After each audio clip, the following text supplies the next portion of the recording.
Hi guys. അപ്പോൾ ഇന്ന് നമ്മുടെ യൂട്യൂബ് ചാനലിലേക്ക് എല്ലാവർക്കും സ്വാഗതം. ഇന്ന് ഞങ്ങളുടെ ഈ ആൺകുട്ടിൻ്റെ ബർത്ത്ഡേ ആണ്. യെസ്, 3 വയസ്സ് പെട്ടെന്ന് കടന്നുപോയി. അപ്പോൾ ഞങ്ങളുടെ ഈ ആൺകുട്ടിൻ്റെ ബർത്ത്ഡേ ആണ്. ഇത് മറു കുറച്ചൊന്നും നീങ്ങും. ഞങ്ങൾ ഗിഫ്റ്റൊക്കെ വാങ്ങിച്ച് ഇവിടെ സെറ്റ് ചെയ്ത് വെച്ചേക്കാണ്. ആശൻ രാവിലെ സ്കൂളിൽ പോയപ്പോൾ നമ്മൾ ആക്ച്വലി കൊടുത്തില്ല. ഇന്ന് അതുകൊണ്ട് തന്നെ ക്യാമറോഗ്രഫി അങ്ങനത്തെ എന്തോ വീഡിയോഗ്രഫി ഒക്കെ കറക്റ്റ് ആയിരിക്കത്തില്ല. ഞങ്ങൾ ഒരു വിധം അഡ്ജസ്റ്റ്മെൻറ്റിൽ സെറ്റ് ചെയ്തതാണ്. അപ്പോൾ ഞങ്ങൾ രാവിലെ സ്കൂളിൽ പോയപ്പോൾ അവന് കൊടുക്കാൻ പറ്റില്ല, എങ്കിൽ അവൻ സ്കൂളിൽ പോകത്തില്ല. ഇന്നലെ വൈകിട്ട് കൊടുക്കണമെന്ന് വെച്ചപ്പോഴേ ഇന്നലെ ഞാൻ പറഞ്ഞു ഇന്നലെയും കൊടുക്കണ്ട ഇന്ന് രാവിലെയും കൊടുക്കണ്ട, കാരണം അത് ഉണ്ടെങ്കിൽ പിന്നെ സ്കൂളിൽ പോകത്തില്ല. ഇന്നലെ തന്നെ പോകാൻ വയ്യായിരുന്നു. അങ്ങനെ ഇന്ന് ഞങ്ങൾ അതുകൊണ്ട് ഇവിടെ സെറ്റ് ചെയ്തൊക്കെ വെച്ചിട്ടുണ്ട്. ഞാൻ എല്ലാം അവൻ കയറി വരുമ്പോൾ കാണക്കത്ത രീതിയിൽ എല്ലാമൊക്കെ സെറ്റ് ചെയ്ത് റെഡിയാക്കി വെച്ചിട്ടുണ്ട്. അപ്പോൾ ഇനി ബാക്കി വീഡിയോസ് അവൻ കയറി വന്നിട്ട് ഞങ്ങൾ കാണിച്ചു തരാം. ഇവിടെ വെച്ചിട്ട് പോവാം അല്ലേ ക്യാമറ ഫോൺ? റിയാക്ഷൻ ഞാൻ എടുത്തോളാം. Okay bye. പോയി പിക്ക് ചെയ്തിട്ട് വരാം. അപ്പം ഞാൻ ഈ ആൺകുട്ടനെ വിളിക്കാനായിട്ട് സ്കൂളിലോട്ട് പോവാം കേട്ടോ. ആശാൻ്റെ അടുത്ത് പറഞ്ഞായിരുന്നു ഞങ്ങൾ ഗിഫ്റ്റ് വാങ്ങിക്കുന്നത്, പക്ഷേ എന്തൊക്കെയാണ് സാധനം. അവന് കാറ് ഭയങ്കര ഇഷ്ടമാണ്, അതുകൊണ്ട് ഞങ്ങൾ കാർസാണ് ഗിഫ്റ്റായിട്ട് വാങ്ങിച്ചേക്കുന്നത്. ഓക്കെ, അപ്പം ഞാൻ ഇനി അവനെ വിളിക്കുന്നതിൻ്റെ വീഡിയോ എടുത്ത് ഇടാം. ഓക്കെ, ഇന്നെന്താ സ്പെഷ്യൽ ഡേ പറ? നിനക്കറിയത്തില്ലേ? ഇന്ന് നമ്മുടെ വീട്ടിൽ ആരുടെ ബർത്ത്ഡേ ആണ്? ആരുടെ ബർത്ത്ഡേയാ അറിയിച്ചി? അപ്പൊ ഇനി ഹായ് ഗൈസ് പറഞ്ഞു. അപ്പൊ എങ്ങോട്ടാ ഇന്ന് എന്ത് സ്പെഷ്യാലിറ്റി? ഇന്ന് എന്ത് സ്പെഷ്യൽ ഡേ? ഇന്ന് എന്തോ ഒരു സ്പെഷ്യൽ ഡേ ആണല്ലോ. ഇന്ന് ആരുടെ ബർത്ത്ഡേ ആണ് നമ്മുടെ വീട്ടില്? ഏത് യാമ്പേബിയുടെ? ഓ, ദിശി യാമ്പേബിയുടെ ബർത്ത്ഡേ ആണോ? ആ, യാമ്പേബി ബ്ലാക്ക് ഡ്രസ് ആണോ ഇട്ടേക്കുന്നത്? അത് ശരി. സ്കൂളിൽ പോയി മുട്ടായി ഒക്കെ കൊടുത്താ? മുട്ടായി കൊടുത്ത് ഗിഫ്റ്റ് വേണ്ടേ?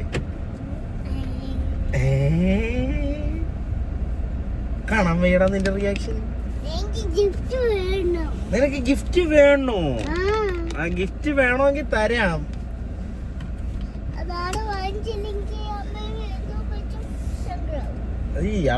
അയ്യോടാ, ഇങ്ങ വന്നേ എന്റെ പൊന്നിങ്ങ വാ. എന്റെ ദാദ വാങ്ങിച്ചില്ലെങ്കിൽ അമ്മക്ക് സങ്കടമാവോ? അയ്യോ,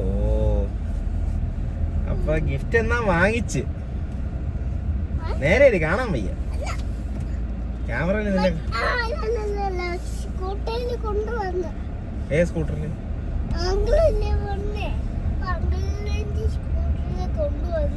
അങ്കിളിന്റെ സ്കൂട്ടറിൽ കൊണ്ടുവന്നോ? ആ സ്കൂട്ടറിൽ കൊണ്ടുവന്നല്ല, ഗിഫ്റ്റ് നമ്മള് വീട്ടിൽ വാങ്ങിച്ച് വെച്ചേക്കുന്നുണ്ട്. മമ്മൂഞ്ഞും ദാദായും തരുണങ്കളുടെ ഗിഫ്റ്റും ഉണ്ട് കേട്ടോ അതിനകത്ത്. തരുണങ്ങളും ഗിഫ്റ്റ് വാങ്ങിച്ച് തന്നു കിട്ടും. എടാ, നിന്നെ കണ്ടുകൂടാ ക്യാമറക്കകത്ത്? നീ ഇങ്ങനെ കിടന്ന് പൊളത്തരം കാണിക്കുന്നുണ്ട്. എന്നെ കണ്ടാലുള്ള നമ്മുടെ വീഡിയോസ് കാണുന്നവർക്ക് നിന്നെയും കൂടെ കാണണ്ടേ? നിന്നെ കാണാനാ കൂടുതൽ ഒരു വീഡിയോ കാണുന്നത് തോന്നുന്നു. ഓ, എന്തോ യുവദാസങ്ങള് ഗിഫ്റ്റ് തരാതിരിക്കുവോ? പിന്നെ ഈ ആൺകുട്ടന് യുവദാസങ്ങള് ഗിഫ്റ്റ് തന്നു.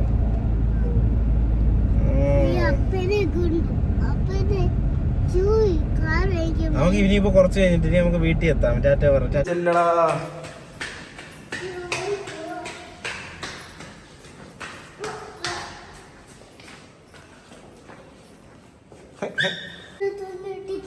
അത് മമ്മൂന് ചുമ്മാ തുറന്നിട്ടേക്കായിരിക്കും.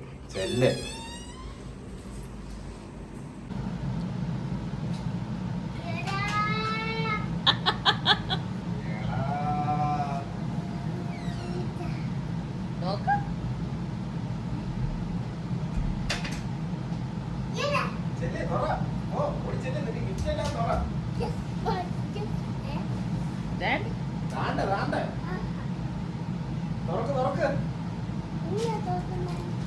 ഞാൻ തുറന്നിട്ട് അതെ മമ്മൂഞ്ഞ് ഉറപ്പോ? നിനക്ക് ബൈക്കും ഉണ്ട്, നിനക്ക് കാറും ഉണ്ട്. റെക്കോർഡിങ്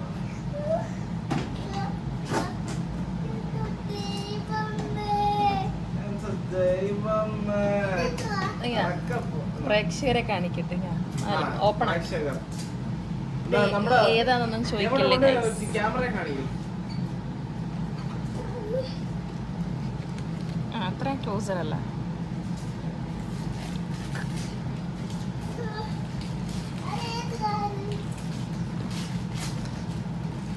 എല്ലാം കാർസ്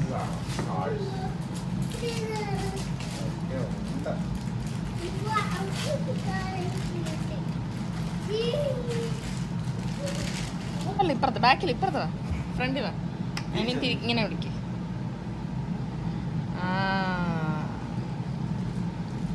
ഓക്കെ, ഇനി അടുത്ത നെക്സ്റ്റ് വൺ ഓപ്പൺ ആക്കി. ഇത് തരുണങ്ങളുടെ കൂടെ ഗിഫ്റ്റ് കേട്ടോ. ഇത് തരുണങ്ങളും ദാതയും കൂടെ വാങ്ങിച്ചതാ ഇയാൻകുട്ടന്.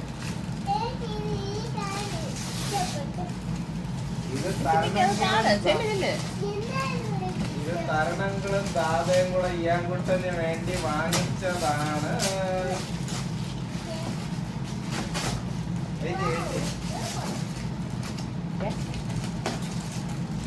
അവിടെ ഒന്നും ഇടാറാ.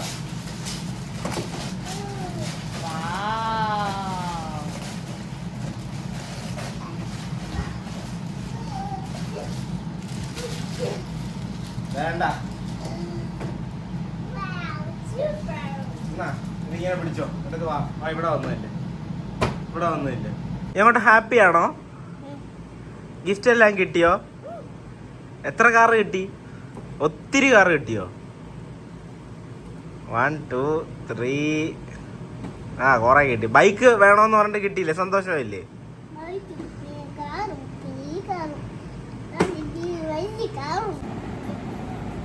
ഹായ് ഗൈസ്, അങ്ങനെ നേരത്തെ വീഡിയോ നിങ്ങൾ കണ്ടല്ലോ. ഇന്ന് ഇയാൻകുട്ടൻ്റെ ബർത്ത്ഡേ ആയിരുന്നു.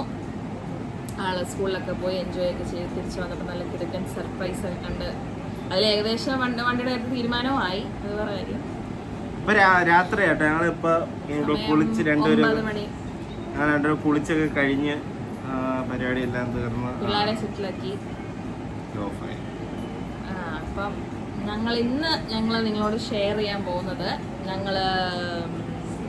ഷെയർ ചെയ്യാനല്ല ആക്ച്വലി, ഞങ്ങള് എന്താ പറയാ, ഞങ്ങള് ലവ് അഫെയർ കാര്യങ്ങളൊക്കെ പറഞ്ഞു. അപ്പൊ ഞങ്ങൾക്ക് കുറെ ചലഞ്ചസ് ഉണ്ടായിരുന്നു ആക്ച്വലി. ഷെയറിങ് മാരേജിലോട്ട് എത്തുന്ന സമയം എന്ന് പറഞ്ഞു കഴിഞ്ഞാൽ ഇറ്റ് വാസ് റിയലി എന്ന് വെച്ചാൽ ഞങ്ങൾക്ക് ഒഴിച്ച് ബാക്കി എല്ലാവർക്കും അവിടെ ഒരു വോയിസ് ഭയങ്കരമായിട്ടുണ്ടായിരുന്നു. പല കേസുകളിലും എല്ലാവർക്കും ഓരോരോ അഭിപ്രായങ്ങളുണ്ടായിരുന്നു. ഞങ്ങൾക്ക് തന്നെ എനിക്ക് വലിയ കൺഫ്യൂഷൻസ് ഇല്ലായിരുന്നു, ഇവക്ക് ഭയങ്കര കൺഫ്യൂഷൻ്റെ ആളാണ്. അപ്പൊ ഇവള് കുറെ കൺഫ്യൂഷൻസ് ഉണ്ടായിരുന്നു അല്ലേ. ബേസിക്കലി പെൺപിള്ളേർക്ക് കുറെ കൺഫ്യൂഷൻസ് കാണും. ആ ഒരു ലെവൽ ഓഫ് കൺഫ്യൂഷൻസ് ആയിരുന്നു തോന്നുന്നത്. കുറെ ഉണ്ടായിരുന്നു. എന്നാലും അന്ന് ആക്ച്വലി എനിക്ക് കുറെ പേര് സപ്പോർട്ടിനുണ്ടായിരുന്നു. എന്ന് വെച്ചാൽ അന്ന് ഫ്രണ്ട്സ് ഒന്ന് എൻ്റെ ഗിംബലിലെ ചാർജ് തീരാറായി, അത് കിടന്ന് പിടയ്ക്കുന്നുണ്ട്.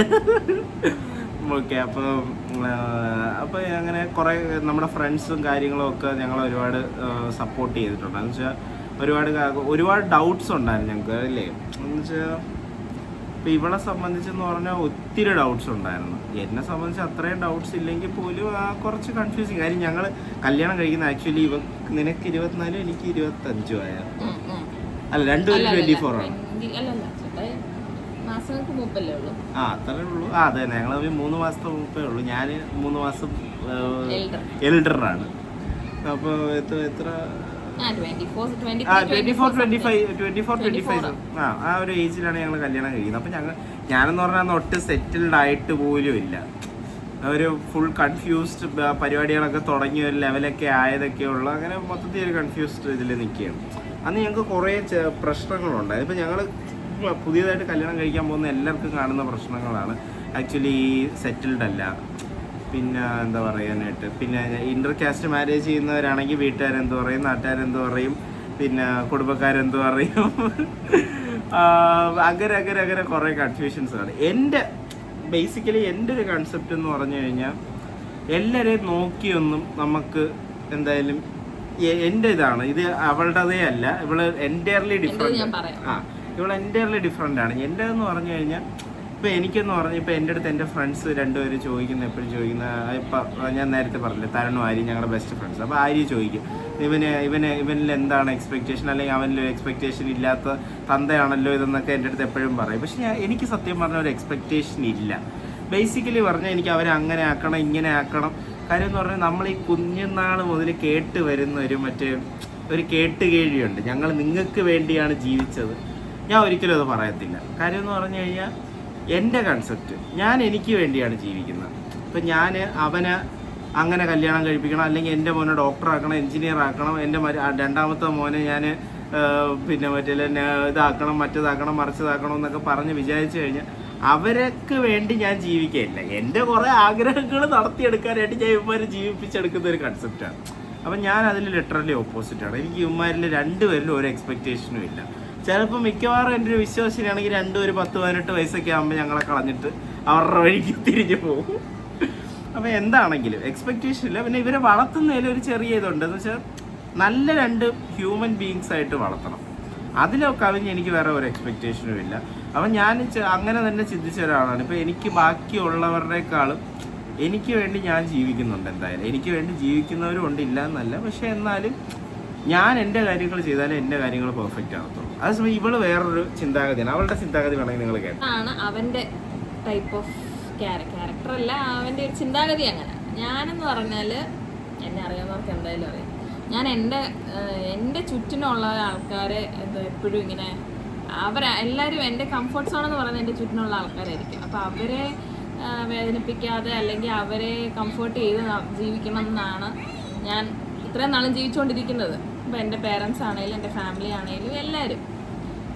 അപ്പോൾ അതുകൊണ്ട് ഈ നാട്ടുകാരെ പേടിയുണ്ട്, എന്തെങ്കിലും ചെയ്ത് കഴിഞ്ഞാൽ നാട്ടുകാരെന്ത് വിചാരിക്കും, അവരെന്ത് പറയും എന്നൊക്കെ ഉള്ളൊരിതുണ്ട്. ഇപ്പോൾ ഞങ്ങളുടെ മാരേജ് വന്നപ്പോഴും അങ്ങനെ കുറേ ഇഷ്യൂസ് ഉണ്ടായിട്ടുണ്ട്. അപ്പോൾ അതുകൊണ്ട് തന്നെ എനിക്ക് ഇങ്ങനെ സ്വന്തം കാര്യം നോക്കി അതെനിക്ക് പറ്റത്തില്ല. എനിക്ക് ഭയങ്കര ബുദ്ധിമുട്ടാണ്. എനിക്ക് തോന്നുന്നു ഞാൻ ചിലപ്പോൾ കുറച്ച് നല്ല പാമ്പേർഡായിട്ട് വളർന്നു വന്നതാണ്, അതുകൊണ്ടേയും കൂടെ ഇഷ്യൂസ് ആയിരിക്കാം. പിന്നെ ഈ ആമ്പിള്ളേർ എനിക്ക് 2 ആളുടെ ബ്രദേഴ്സാണ് ഉള്ളത്. അപ്പോൾ അത് കഴിഞ്ഞ് ഞാൻ 3ാമതൊരു പെണ്ണാണ്. അപ്പോൾ അവരുടെയും കൊഞ്ചലും വീട്ടുകാരുടെയും മീൻസ് ഫാമിലി എല്ലാവരുടെയും ഒക്കെ അങ്ങനെ വളർന്ന് വന്നതുകൊണ്ടായിരിക്കണം എനിക്കങ്ങനെ എൻ്റെ ഒരു കൺസേൺ. പിന്നെ പിള്ളേരുടെ കാര്യം വരുമ്പം എനിക്ക് പിന്നെ ഇന്ന് കുറച്ച് വ്യത്യാസങ്ങളുണ്ട്. കാരണം എനിക്ക് ഇന്നതാക്കണം എന്നുള്ള എക്സ്പെക്റ്റേഷൻസ് ഒന്നും എനിക്കും ഇല്ല. അതിപ്പോൾ പഠിച്ചാൽ ഒട്ടും എന്താ പറയുക മൊണ്ണരാകരുത്, അതേ ഉള്ളൂ എനിക്ക്. എന്തെങ്കിലുമൊക്കെ പഠിപ്പിക്കും. ഇപ്പം ഞാൻ കൊണ്ട് 3 വയസ്സായി, ഇന്നിപ്പം 3 വയസ്സായി. പക്ഷെ എനിക്കിപ്പോൾ അവൻ മൂത്തതായതുകൊണ്ടാണെന്ന് അറിയത്തില്ല, അവൻ്റെ ഓരോ മൈൽ സ്റ്റോൺസും ഞാനിങ്ങനെ യൂട്യൂബിൽ ഇങ്ങനെ നോക്കും. അടുത്തത് മീറ്റ് ചെയ്യണമെങ്കിൽ എന്തൊക്കെ കാര്യങ്ങൾ കൊടുക്കണം, എന്ത് പ്രൊവൈഡ് ചെയ്യണം, അങ്ങനെ. അപ്പോൾ ഇവനാണെങ്കിലും ഞാൻ കുറേ പസിൽസ് അല്ലെങ്കിൽ അങ്ങനത്തെ കുറേ കാര്യങ്ങൾ എല്ലാം അവനെങ്ങനെ ആക്ടിവിറ്റീസിൽ വേണ്ടിയിട്ട് ഇൻവോൾവ് ചെയ്യിപ്പിക്കാൻ വേണ്ടിയിട്ട് ശ്രമിച്ചിട്ടുണ്ട്. അതുകൊണ്ട് തന്നെ അവനത് ഇഷ്ടമാണ് അങ്ങനെ. അപ്പം ഞാൻ ഇങ്ങനെ ഭയങ്കര കീനായിട്ടിരുന്ന് ഇങ്ങനെ നോക്കും, എന്താണ് അടുത്ത് ചെയ്യേണ്ടത് അങ്ങനെ. അപ്പം അടുത്ത ആൾ വരുമ്പോൾ അത്രയും കാണുമെന്ന് എനിക്കറിയത്തില്ല. പക്ഷെ എങ്കിലും എക്സ്പെക്റ്റേഷൻസ് ഇല്ല അവരെ ഇങ്ങനെ ആക്കണം എന്നൊന്നും. പക്ഷെ നല്ല 2 പിള്ളേരായിട്ട് നാട്ടുകാർക്കും വീട്ടുകാർക്കും നല്ല മക്കളായി വളർത്തണമെന്ന് ഞങ്ങൾ ആഗ്രഹിക്കുന്നു. ഇപ്പോഴത്തെ സൊസൈറ്റി കാരണം എന്താകുമെന്ന് എനിക്കറിയത്തില്ല. പക്ഷെ എങ്കിലും നല്ല 2 മക്കളായിട്ട് വളർത്തണമെന്നാണ് ആഗ്രഹിക്കുന്നത് ഞങ്ങൾ. ഇനി ഞങ്ങൾ ഈ പറഞ്ഞ കണക്കാണ്, ഞങ്ങളുടെ കല്യാണം വാസ് അഡ്വഞ്ചറസ്. അത് ഒരുപാട് ഞങ്ങൾക്ക് പറയാനും പറ്റത്തില്ല. കാര്യം ഇത് കണ്ടുകൊണ്ടിരിക്കുന്ന സബ്സ്ക്രൈബേഴ്സിൽ അതിൽ അഫക്റ്റ് ആയവരും ഒക്കെ ഉണ്ട്. അപ്പോൾ അതുകൊണ്ട് ഞങ്ങൾ അത് എന്താണ് സംഭവിച്ചത് അല്ലെങ്കിൽ തന്നെ അങ്ങനത്തെ ഒരു മോട്ടിവേഷൻ ഞങ്ങൾ തരത്തില്ല. തന്നെയല്ല, അത് നമുക്ക് ഡെപ്തിൽ പറയാൻ പറ്റത്തില്ല. ഒന്നാമത്തെ കാര്യം, ഈ സോഷ്യൽ മീഡിയയിൽ കാണുന്ന സെയിം കോപ്പിക്കേറ്റ് ചെയ്യുന്ന ജനറേഷനാണ് ഇപ്പൊ നമ്മുടെ മുന്നിൽ കണ്ടുകൊണ്ടിരിക്കുന്നത്. അതുകൊണ്ട് തന്നെ ഞങ്ങൾ അത് പറയത്തില്ല. അത് ഞങ്ങൾ ഇതിനകത്ത് കാണുന്നവരുടെ ശ്രദ്ധയ്ക്ക് ഞാൻ പറയുക, ഇപ്പം ഹസ്ബൻഡ് ഹിന്ദു, ഞാൻ ക്രിസ്ത്യനാണ്. അപ്പൊ എന്നും പറഞ്ഞ് ഞങ്ങൾ ഇന്റർകാസ്റ്റ് മാരേജ് പ്രൊമോട്ട് ചെയ്യുന്നു എന്നാണെന്ന് ചിന്തിക്കരുത്. ഞങ്ങൾ അങ്ങനെ മാരേജ് കഴിഞ്ഞത് കൊണ്ട് ഞങ്ങൾ ഫേസ് ചെയ്ത കാര്യങ്ങളും ഞങ്ങൾ അതെങ്ങനെ ഓവർകം ചെയ്തു എന്നുള്ളതും ഞങ്ങളുടെ കറണ്ട് ഫാമിലി ലൈഫ് എങ്ങനെയാണ് പോകുന്നത് എന്നുള്ളതും ബാക്കിയുള്ളവരിലേക്ക് ജസ്റ്റ് ഒന്ന് കാണിക്കുക. അവർ എൻജോയ് ചെയ്യുന്നെങ്കിൽ എൻജോയ് ചെയ്യുക, അല്ലെങ്കിൽ ജസ്റ്റ് കണ്ടുപോകുക, അത്രേ നമ്മൾ ഉദ്ദേശിക്കുന്നുള്ളൂ. അല്ലാതെ ബാക്കിയുള്ളവർ കണ്ട് നാളെ ഞാൻ അങ്ങനെ ചെയ്യണമെങ്കിൽ അങ്ങനെ ഒരിക്കലും അങ്ങനെ ആരും ചിന്തിക്കരുത്. ഇതിനകത്ത് ആക്ച്വലി 2 ഇതാണുള്ളത്. എന്ന് വെച്ച് കഴിഞ്ഞാൽ ഒന്നെന്ന് പറഞ്ഞു കഴിഞ്ഞാൽ, ഒന്ന് ഞങ്ങൾ ഈ പറഞ്ഞ കണക്ക് ഞങ്ങൾ കുറേ കാര്യങ്ങൾ ഫേസ് ചെയ്തതിൽ ഞങ്ങൾ എങ്ങനെ ഓവർകം ചെയ്തു. രണ്ടെന്ന് പറഞ്ഞു കഴിഞ്ഞാൽ ഇപ്പോഴും ചിലർക്കൊരു കൺഫ്യൂഷനുണ്ട്. ഈ ഇന്റർകാസ്റ്റ് മാരേജ് ചെയ്ത് കഴിഞ്ഞാൽ ഞാൻ കൺവേർട്ട് ചെയ്യണ്ടേ, മറ്റേ ആൾ കൺവേർട്ട് ചെയ്യണ്ടേ എന്നൊക്കെ ഉള്ള കുറേ കൺഫ്യൂഷൻസ് ഉണ്ട്. ഒരാവശ്യമില്ല. ഞങ്ങളിപ്പോൾ വേണമെങ്കിൽ ഞങ്ങൾ രണ്ടുപേരും ഇവളിപ്പോഴും ക്രിസ്ത്യനാണ്, ഞാനിപ്പോഴും ഹിന്ദുവാണ്. അവളുടെ ബിലീഫ് തന്നെയാണ് ഇപ്പോഴും ഫോളോ ചെയ്യുന്നത്, ഞാൻ എൻ്റെ ബിലീഫ് തന്നെയാണ് ഇപ്പോഴും ഫോളോ ചെയ്യുന്നത്. ഇപ്പോൾ അവിടെ പൂജാമുറിയുണ്ട്, ഇവളുടെ ബൈബിൾ ഇവിടെ ഇരിപ്പുണ്ട്. അവൾ പ്രാർത്ഥിക്കുന്നതിൽ ഇവൾ ഭയങ്കര പ്രാർത്ഥനയൊക്കെ ആയിരുന്നു. ഇപ്പോൾ ഇച്ചിരി കുറവാണ്.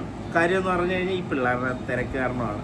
ഞാനാണെങ്കിലും ഞാൻ വലിയൊരു ഹാർഡ് കോർ ഭക്തരൊന്നുമല്ല, എന്നാലും ഞാൻ വിളക്കൊക്കെ കൊളുത്താറുണ്ട്, ഇടയ്ക്കൊക്കെ ഒന്ന് അമ്പലത്തിൽ പോകാറുണ്ട്. അപ്പോൾ അങ്ങനത്തെ കാര്യങ്ങളിൽ കൺഫ്യൂഷൻ ഉള്ളവർക്ക് ഞങ്ങൾ ഇങ്ങനെയും ചെയ്യാം, കൺവേർട്ട് ചെയ്യാതെയും കാര്യങ്ങൾ ചെയ്യാതെയൊക്കെ ഇങ്ങനെ ഹാപ്പി ആയിട്ട് ഇപ്പോൾ ഞങ്ങൾ ഞാൻ ഇടയ്ക്കിടയ്ക്ക് ഇവിടെ പറയുന്നുണ്ട്, എടി നീയും കൂടെ പ്രാർത്ഥിക്കണം. കാര്യം എന്ന് പറഞ്ഞു കഴിഞ്ഞാൽ എന്താ, ഈ വീട്ടിൽ 2 ദൈവങ്ങളുടെ ഐശ്വര്യങ്ങൾ വരട്ടെ. അതാണ് നമ്മുടെ ഒരു കൺസെപ്റ്റ് എന്ന് പറയുന്നത്. ഇപ്പം ഈ പറഞ്ഞ കണക്ക് എൻ്റെ ചിന്താഗതി എന്തോന്ന് പറഞ്ഞു കഴിഞ്ഞാൽ, ഈ ദൈവങ്ങളെല്ലാം മുകളിൽ ആകാശത്താണോ എവിടെയാണോ അവർ ഭയങ്കര ചങ്ക്സ് ആയിരിക്കും. നമ്മൾ ഇവിടുന്ന് തട്ടിപ്പോകുമ്പോഴാണ് ഈ സ്വർഗത്തിലോട്ടും നരകത്തിലോട്ടും ഒക്കെ നമ്മൾ ഹിന്ദു കൺസെപ്റ്റ് അനുസരിച്ച് പോകുന്നത്. അവിടെ ചെല്ലുമ്പോഴായിരിക്കും കർത്താവും മാതാവും പിന്നെ ഈ ശിവനും പാർവതിയും പിന്നെ പിന്നെ അള്ളാഹും എല്ലാവരും കൂടെ ചില്ല് ചെയ്ത് അവിടെ ഇരിക്കുകയായിരിക്കും. നമ്മൾ ഈ പൊട്ടന്മാര് കുറെ താഴെ കിടന്ന് അടി കൂടുന്ന കണക്കായിപ്പോ. ഇവളൊരു ഭയങ്കര ഹാർഡ് കോർ ക്രിസ്ത്യൻ വിശ്വാസിയാണ്. പക്ഷെ ഞാനെന്ന് പറഞ്ഞ ഒരു അഫക്ട് ചെയ്യത്തില്ല. ഞാൻ ഇതുവരെ അവളുടെ അടുത്തും പറഞ്ഞിട്ടില്ല, തമാശക്ക് അങ്ങോട്ടും ഇങ്ങോട്ടും കളിയാക്കും. പക്ഷെ എങ്കിലും ഞാൻ അങ്ങോട്ടും പറഞ്ഞിട്ടില്ല, ആദ്യം ഇങ്ങോട്ടും ഞാൻ പറഞ്ഞിട്ടില്ല കൺവേർട്ട് ആവണമെന്നോ. അല്ല ഞങ്ങളുടെ 2 ഫാമിലീസും പറഞ്ഞിട്ടില്ല. ഇല്ല. അപ്പൊ ഞങ്ങൾക്ക് എനിക്ക് ചെറിയ തന്നെ ഇവിടെ കമ്മലൊന്നും നടത്തില്ല കേട്ടോ. അങ്ങനത്തെ ചെറിയ ആഗ്രഹങ്ങളൊക്കെ പറഞ്ഞു. അതൊക്കെ നമ്മളൊരു പോകെ നടക്കുമെങ്കിൽ നടത്തും, ഇല്ലെങ്കിൽ ഇല്ല. അത്രയൊക്കെ ഉള്ളു. അപ്പൊ ഇനി ഞങ്ങൾ പറയാം, ഈ പറഞ്ഞ കണക്കാണ് ഈ പിള്ളേരെ വളർത്തുമ്പോൾ എന്തൊക്കെ ടാസ്ക് വരും, ഇങ്ങനെ കുറേ കാര്യങ്ങളുണ്ട്. അതൊക്കെ നമ്മൾ ഇനി പോകെയുള്ള വീഡിയോസിൽ സെറ്റ് ചെയ്യാം. ഇന്നിപ്പോൾ എനിക്ക് തോന്നുന്നു അളവിലും മീതി ഞങ്ങൾ പറഞ്ഞു. ഇനി ഇതിനെയൊക്കെ ഒരു വീഡിയോ ആയിട്ട് എഡിറ്റ് ചെയ്യാനായിട്ട് ഭയങ്കര പാടായിരിക്കും. അപ്പോൾ അതൊക്കെ നോക്കണമെന്നുള്ളത് കൊണ്ട് നമുക്ക് ഇന്നത്തത് വൈൻഡപ്പ് ചെയ്യാം. കാണിച്ചു തരാം. ഇതിനെ ക്യാമറ തിരിക്കാൻ പറ്റുമോ? അത് നിർത്തിയിട്ടിരിക്കണം.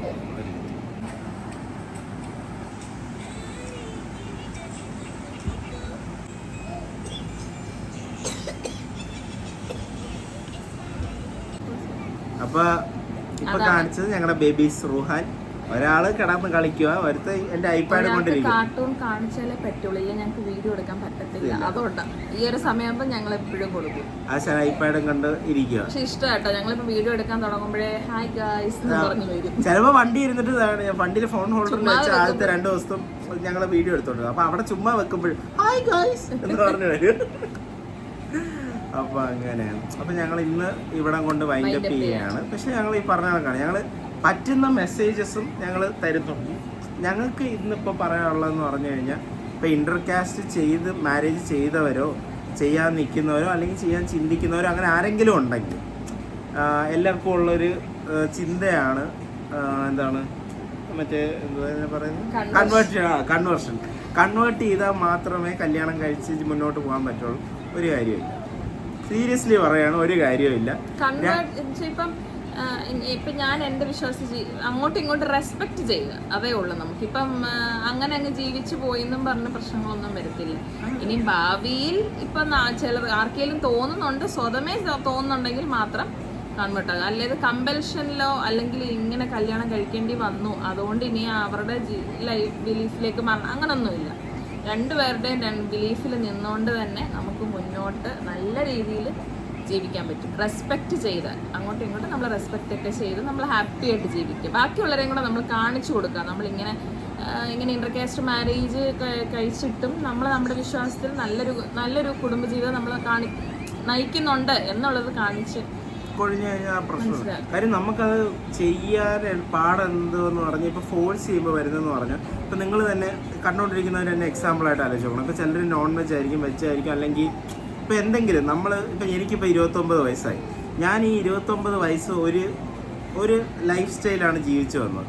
പെട്ടെന്ന് ഒരാൾ എൻ്റെ അടുത്ത് വന്നിട്ട് നാളെ രാവിലെ ഒരാൾ എൻ്റെ അടുത്ത് വന്നിട്ട് പറയുകയാണ്, ഇപ്പോൾ ഇവള് തന്നെ എക്സാമ്പിൾ പറയുകയാണെങ്കിൽ ഇവള് തന്നെ ഇപ്പോൾ ഞാൻ ഇപ്പോൾ നോൺ വെജ് ആണ്, ഇവിടെ നാളെ രാവിലെ വന്നിട്ട് എടുത്ത് പറയുകയാണെങ്കിൽ ചേട്ടാ കംപ്ലീറ്റ് പ്യൂർ വെജ് ആവണമെന്ന് പറഞ്ഞാൽ ചിലപ്പോൾ നമുക്ക് 1-2 ദിവസം അഭിനയിക്കാൻ പറ്റും. അപ്പോൾ ആ അഭിനയിക്കുമ്പോൾ എന്താണ് നമുക്ക് അത്രയും ബുദ്ധിമുട്ടും വരും. അപ്പോൾ ആ ഒരു പാർട്ടില്ലാതെ ഇപ്പം അവള് എൻ്റെ അതുപോലെ അഡ്ജസ്റ്റ് എനിക്കുള്ളത് ഇത് റെസ്പെക്ട് ചെയ്ത് അവൾക്കുള്ളത് ഞാൻ റെസ്പെക്ട് ചെയ്ത് പോയി കഴിഞ്ഞാൽ അവൾക്കും അഭിനയിക്കേണ്ട എനിക്കും അഭിനയിക്കേണ്ട അത് ആ അഭിനയിക്കുന്ന കാരണം വരുന്ന പ്രശ്നങ്ങളും നമുക്കൊന്ന് ന്യൂട്രലൈസ് ചെയ്യാം. ഇതാണ് ഞങ്ങൾക്ക് തോന്നിയ ഒരു തോട്ട് എന്ന് വെച്ചാൽ പറയണം ആളുകളെടുത്ത് അത് മനസ്സിലാക്കണം എന്ന് തോന്നിയ ഒരു തോട്ട്. അതുപോലെ ഈ വീഡിയോ കാണുന്ന ആർക്കേലും ഇപ്പൊ ഞങ്ങൾ ഇപ്പൊ കഴിഞ്ഞ വീഡിയോ നമ്മൾ അധികം വീഡിയോസിലേക്ക് ആയിട്ടില്ല, എനിക്കൊന്ന് 3-4 വീഡിയോ ആയിട്ടുള്ളൂ. നിങ്ങൾക്ക് എന്തെങ്കിലും അറിയണം എന്നുണ്ടെങ്കിൽ നിങ്ങൾ കമന്റ് സെക്ഷനിൽ ഇട്ട് കഴിഞ്ഞാൽ ഞങ്ങളത് ഷെയർ ചെയ്യാം. നെക്സ്റ്റ് അടുത്ത വീഡിയോ എടുക്കും ഞങ്ങൾ അതിൽ കൂടെ ആഡ് ചെയ്ത് തരാം. പിന്നെ ഈ പറഞ്ഞ ഞങ്ങൾ വിട്ടുപോയ എന്തെങ്കിലും ഉണ്ടെങ്കിൽ പിന്നെ നിങ്ങൾ ഈ പറഞ്ഞ കണക്കാണ് ഞങ്ങൾക്ക് ഇതിനെപ്പറ്റി വലിയ ഗ്രാഹ്യമില്ല. അതുകൊണ്ട് എന്തെങ്കിലുമൊക്കെ സജഷൻസ് ഉണ്ടെങ്കിലും ഇപ്പൊ നിങ്ങൾ അങ്ങനെ വീഡിയോ എടുക്കണം ഇങ്ങനെ ചെയ്യണം എന്നൊക്കെ ഉള്ളതുണ്ടെങ്കിലും നിങ്ങൾക്ക് ഇതിന്റെ താഴെ പറയാം. ഞങ്ങൾ അതിനനുസരിച്ച് കാര്യങ്ങൾ കുറച്ചുകൂടെ മോഡിഫൈ ചെയ്യുന്നതാണ്. അപ്പോൾ okay guys, bye. Good night. Good night. See you on next video.